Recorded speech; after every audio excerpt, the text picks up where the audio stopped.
I need another bowl.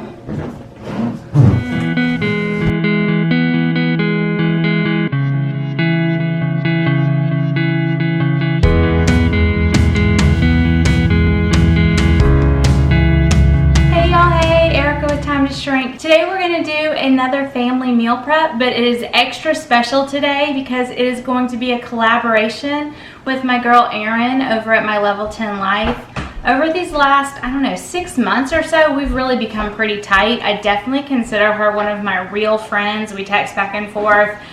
She's just such a genuine, amazing, encouraging, inspirational girl. Erin had vertical sleeve gastrectomy surgery about a year before me, but she's had a dramatic weight loss, like over 150 pounds, I believe. She looks amazing, and she runs this group on Facebook called My Level 10 Life. It's for VSGers, for encouragement and inspiration. She does lives like weekly on there, y'all, at least once a week. She does all these giveaways. It's just such an amazing, supportive community, and I feel very lucky to be part of that and to also call her a friend.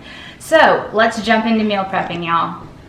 I got 2 chickens from Costco this week, y'all.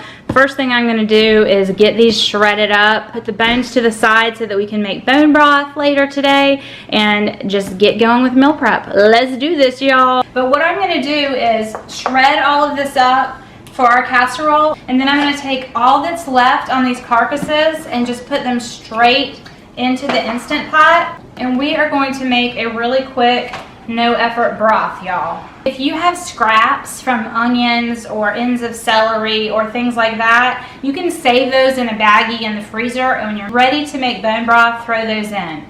I don't have any of it right now, but I want to make bone broth. So I'm going to use some of these just dry chopped onions. We're just going to throw some of that in. And then I would also put a few garlic cloves in. Again, I'm out of garlic, so I'm just going to use a little bit of garlic powder. So I'm not measuring, but I'm kind of just taking a handful. A couple of handfuls of salt. And then you can do as much or as little pepper as you want. The other thing is I always like to use filtered water. A tablespoon of apple cider vinegar. Put in your Instant Pot, turn it on. I'm going to do, I think we're going to go with 80. And you're just gonna let it go. So Caroline is doing keto, so let me run y'all through her little keto Lunchables that we made. She really likes these Aldi bars. These are 3 net carbs, so I'm throwing these alongside this. We've got some pepperoni, we've got some mozzarella cheese. This is hummus, which is, this container of hummus is 2 carbs, and then the peppers. So that's a lunch for one day. Same lunch again, just a different flavor. Here is ham and cheese, and I put little packets of mustard and mayonnaise in there. So it's just ham and cheese in this, and this is I think it's called the Great Low Carb Baking Company. Low carb bread, they are 1 net carb per slice. She likes nuts, so I gave her a handful of nuts, and then one of these little Slim Fast Keto fat bombs, and I think they're 2 net carbs, or maybe they're 3. Yeah, they're 2 net carbs. My other one is super simple. All he ever wants is peanut butter and jelly, and that is it. He'll also take these bars sometimes. This is kind of the messy part. Kind of have to have a little bit of a steady hand. We're going through a really fine mesh strainer here to strain out all the rest of the little bits. A little bit farther. It actually says fill line here because you need to leave room for it to expand when we put it in the freezer. And we're just going to continue the process, y'all. Let's see how many jars we get. So all those little bits, not that there's anything wrong with them, but I don't really want that in my broth. First, you let them get to about room temperature. Then you can put them in the refrigerator, and once they're completely cold, hopefully they will be completely gelatinous, and we'll put the tops on them and put them in the freezer. But this is what I got, 4 quart jars. I am starting to set up for food prep, y'all. Gonna get our meal prep going. So I've got my chicken setting out. I've got some cream cheese set out. I have 2 things of ground beef. I'm gonna get that going right now, and I'm gonna get the bacon going in the oven. But first, we're gonna get the hard-boiled eggs going. I put a cup of water under these, and we're just gonna do them for 5 minutes. Natural release for 5 minutes, ice bath for 5 minutes. Let's do this, y'all. I'm gonna add a little bit of this spicy all-purpose seasoning. You can use any kind of grill seasonings. Fresh Jack's also makes some great Grill Master grill seasonings, but I'm out of that, so we're just gonna use the spicy all-purpose and get all of this ground beef all cooked up for our hamburger casserole, y'all. And remember, y'all, work smarter, not harder, right? So if you're gonna be doing ground beef anyways, you might as well do more than you need, and then you can use it for multiple meals, or you can save some, or whatever. Also, if you have people that can help you, put them to work. I've got Jason back there doing bacon. Caroline was helping me with something a minute ago. Jack's probably gonna be helping me. Get the family involved. It makes it go better. You get to spend time together, and it just saves time in general, right? We always put bacon in a cold oven. So Jason's got the bacon ready. So you were putting it at what, 425? 400? It probably needs 425. I usually do 425. But put it in a cold oven. Bacon always does better in a cold oven, y'all. So get that started because we'll need it later. So ground beef is done. I've turned it off. I'm going to let it sit here to cool, and it'll be ready for me when I'm ready for it. That's what I'm talking about with the order that you do things in. You want things to be ready when you're ready for them. So think about the order of things when you're prepping, y'all. Like I had this chicken that we had prepped yesterday. I went ahead and took it out, so it's getting a little bit towards room temperature. We got some eggs getting to room temperature. I'm just starting to set out the things that I need while the other things are working for me.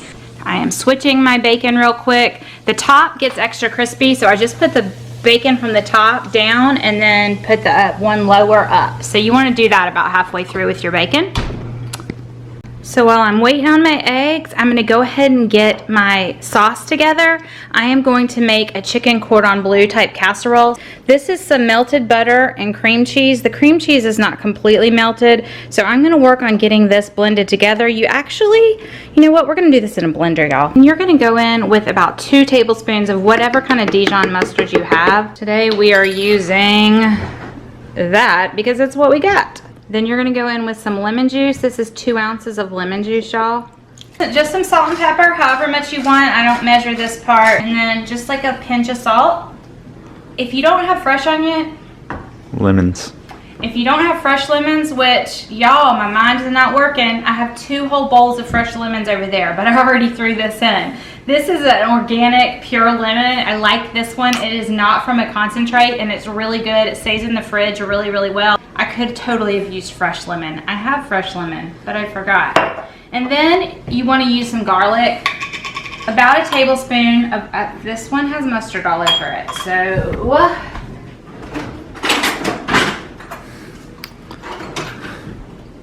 okay, we're gonna go with this. This is actually 1.5 tablespoons. Who knew they even made them like that? So we're not gonna fill it up all the way.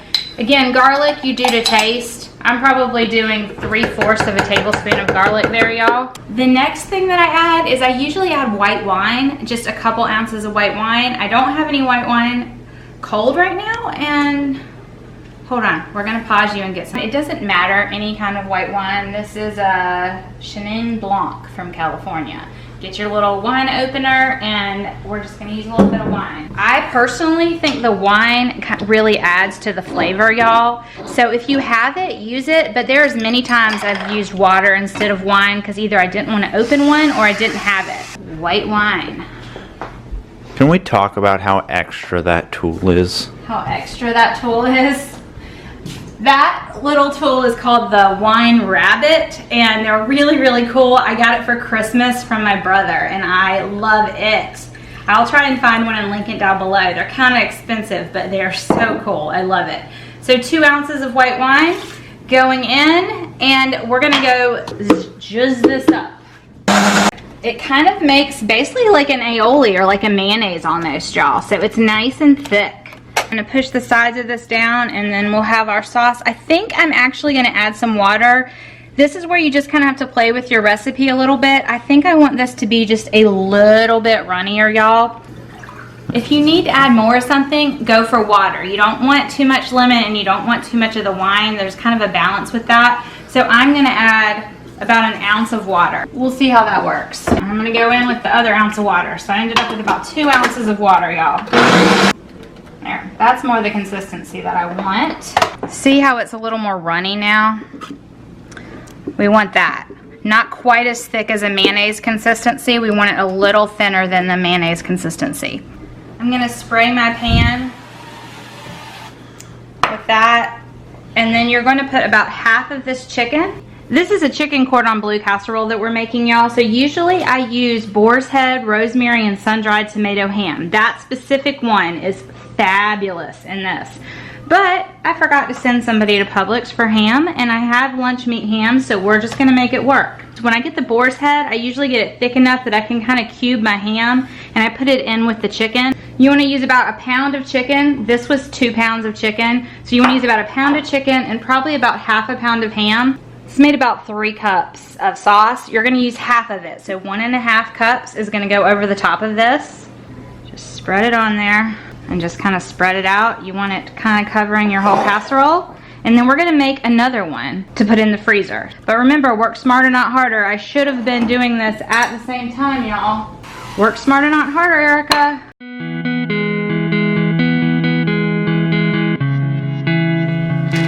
You can either get Swiss cheese slices and just put it over the top, or if I'm at Aldi, they have this Swiss Gruyere, which is really, really tasty, other than I can't say it very well. Freeze this one. I'm gonna wrap it really good and put this one in the freezer for another time, and I'll cook it straight from frozen. This one's gonna go in the oven tonight, but we aren't gonna put it in until our hamburger casserole is ready. Remember, we're working harder. No, we're not. We're working smarter, not harder. We're gonna put both of these in at the same time. So eggs are in the ice bath. I'm actually gonna set that over to the side and just let them sit. You wanna make sure they're all covered by nice icy water. Proof project, y'all, because this is really hot. Drain it straight off of the pan into here, but I don't like all those little bits in it, so I always go through a strainer. And you can use that bacon grease to cook all kinds of things in. Throw in the egg. You know how you just threw them in the sink? Like that? That's what I do with them. Alright, we're gonna make hamburger casserole, y'all. So I've got a cup of heavy whipping cream, and I've got 5 eggs. So we're gonna put that in there, and then we are gonna do a cup of mayonnaise. Never done this, but we're gonna do it today because it's what we have. Chipotle avocado oil mayonnaise. This is going in because this is the only mayonnaise we have left, and it'll work. And I'm even using the same bowl that I had mixed the last thing in, because the cream cheese and the butter are completely fine with this, y'all. Garlic, however much you want, y'all. That's probably about a tablespoon.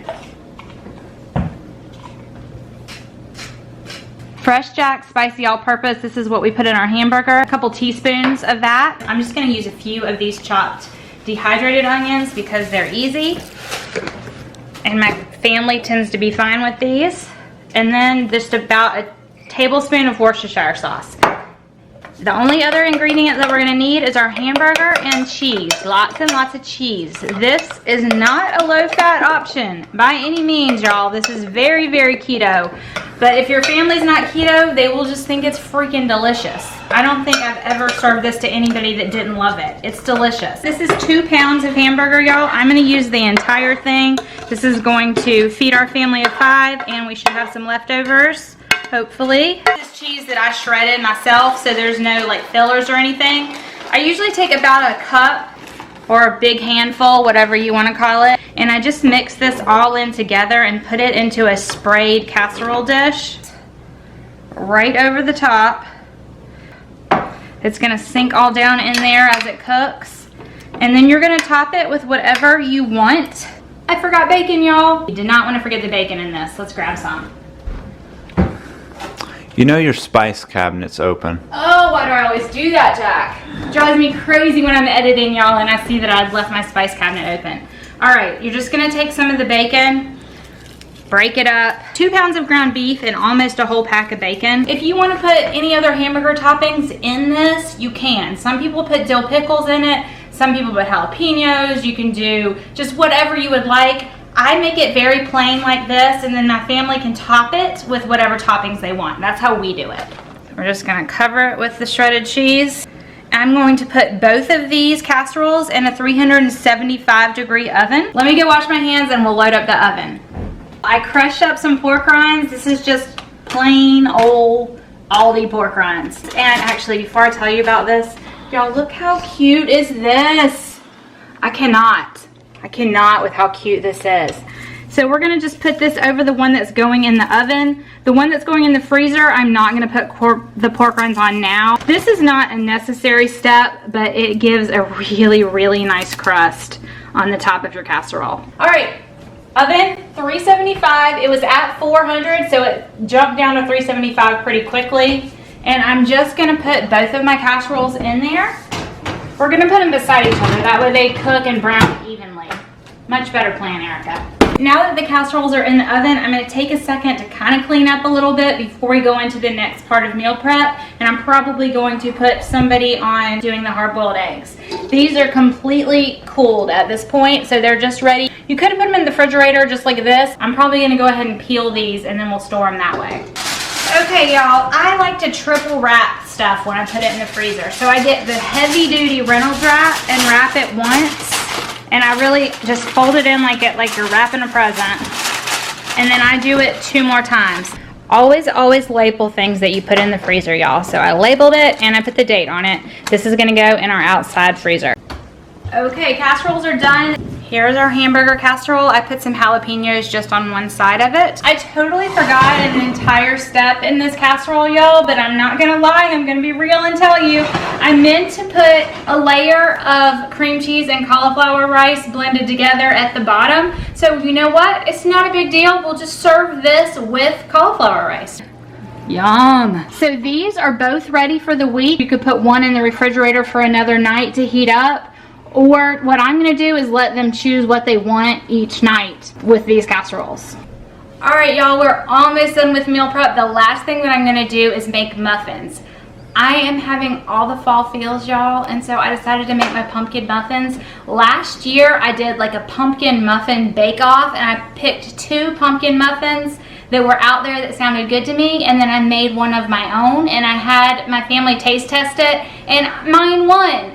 I was flabbergasted because I am so not a baker. Like, I did not think mine was gonna win. But I've since made it again and it's really yummy, so we're gonna try it again this year. Okay, so I printed out my recipe for pumpkin spice muffins and I'll put this down below, y'all. And then for sweetener, what I used last time was Gentle Sweet by Trim Healthy Mama, but this time I'm using Monk Fruit Stevia Allulose blend. And then we're gonna do Trim Healthy Mama baking blend. That is this. And I will link it down below, y'all. I will try and remember to link it down below. It's a baking blend that's basically an almond meal, coconut, gluten-free oat fiber, and there may be something else, but it's lower calorie and lower carb than plain almond flour. So I love this. They sell it on Amazon. It is so worth buying, y'all. I like to use this anytime I can in place of almond flour. I really like this stuff. It just gives you such a good finished product. This is kind of a dump recipe, y'all. So I've already dumped all of my dry ingredients in here. I'm gonna put all my wet ingredients together and I'm just gonna mix it up together. I am going to heat my oven up to 350 degrees. It was already warm from the last thing we had done, so it'll get to 350 really quickly. I need another bowl.